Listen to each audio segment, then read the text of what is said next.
بسم اللہ الرحمن الرحیم۔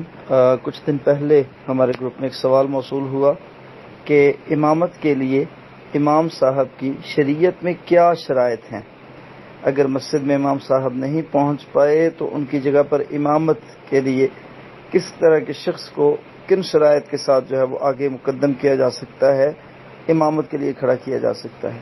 میں بالترتیب اس بات کو واضح کرتا ہوں۔ امامت کے لیے ایسے شخص کا انتخاب کرنا چاہیے جو صحیح العقیدہ ہو۔ سب سے پہلی بات یہ ہے مسلمان ہو، عقیدے کے لحاظ سے بالکل اس کی اتھینٹسٹی ہو کہ وہ درست ہے، وہ توحید کا پابند ہے، وہ رسول اللہ صلی اللہ علیہ وسلم کی رسالت کا پابند ہے۔ جب یہ دو چیزیں اس میں دیکھ لی جائیں، پھر تیسری چیز اس میں دیکھی جائے کہ کیا دین کا علم اس کے پاس موجود ہے، قرآن کریم اس کو یاد ہے کچھ حصہ، ضروری نہیں کہ مکمل قرآن اس کو یاد ہو، لیکن اگر قرآن کریم کا ایک بڑا حصہ یا ایک اچھی خاصی مقدار اس کو یاد ہے، 3-4 سپارے یاد ہیں، 5-10 سپارے یاد ہیں، تو اس کو امامت کے لیے مقدم کیا جا سکتا ہے۔ ٹھیک ہے۔ اچھا، تیسری بات یہ ہے کہ متقی اور زہد و تقوی والے شخص کو امامت کے لیے مقرر کیا جائے کہ جس کے اندر تقوی ہو، ایمان ہو، اور زہد و تقوی جو ہے وہ اس کے اعمال، اس کی گفتگو، اس کے کردار سے نظر آتی ہو۔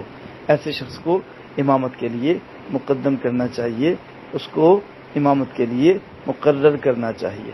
اگر وہ مسجد میں نہ پہنچ پائیں، کسی کام سے کہیں گئے ہوئے ہیں، ان کی جگہ پہ کون جماعت کروائے گا؟ اچھا سوال ہے۔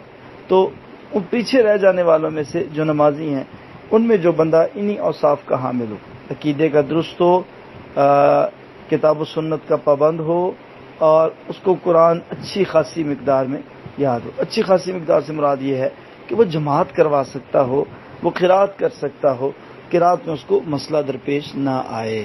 ٹھیک ہے جی، ایسے شخص کو ترجیح دینی چاہیے اور اس کو مقدم کرنا چاہیے۔ ٹھیک ہو گیا۔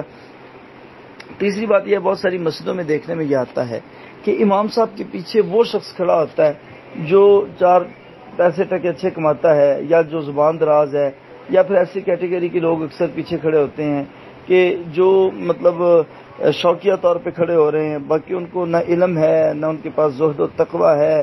اگر امام صاحب کا وضو ٹوٹ جائے یا طبیعت خراب ہو جائے، وہ پیچھے سے مصلی نہیں سنبھال سکتے، ایسے بندے کو امام کے پیچھے نہیں کھڑا ہونا چاہیے، بلکہ امام کے پیچھے وہ بندہ کھڑا ہو جو حامل کتاب و سنت ہے، عقیدے کے لحاظ سے صحیح ہے، اور اس کو قرآن کریم کی چند سطور، آیات، رکوع یاد ہیں۔ اگر امام صاحب کی طبیعت خراب ہو جائے، ان کو دورہ پڑ گیا، وہ بے ہوش ہو گئے، ان کی طبیعت اچانک خراب ہو گئی، وہ گر گئے، یا ان کا وضو ٹوٹ گیا، ایسی کسی بھی کیفیت اور صورت میں پچھلا بندہ جو امام کے بالکل پیچھے کھڑا ہے، اس نے امام کی نیابت کرنی ہوتی ہے، وہ 2-4 قدم چل کے امام کے مصلی پہ کھڑا ہوگا اور سارے نمازیوں کو سنبھال لے گا۔ ٹھیک ہے جی، وہ نماز وہیں سے آگے جاری کرے گا۔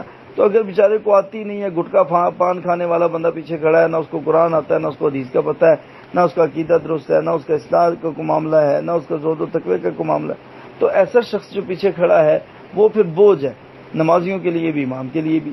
میرے سمیت ہمارے بہت سارے علماء اس بات پہ کڑتے تو ہیں لیکن کرتے نہیں ہیں، دل میں کڑ رہے ہوتے ہیں لیکن زبانی طور پہ نہیں کہہ سکتے کہ نمازی کی حوصلہ شکنی ہو جائے گی۔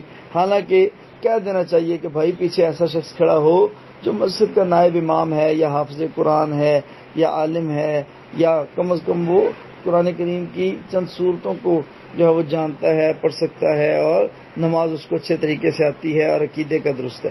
ایسے بندے کو پیچھے کھڑا کرنا چاہیے۔ اللہ تعالیٰ آپ کا حامی و ناصر ہو۔ بارک اللہ فیکم۔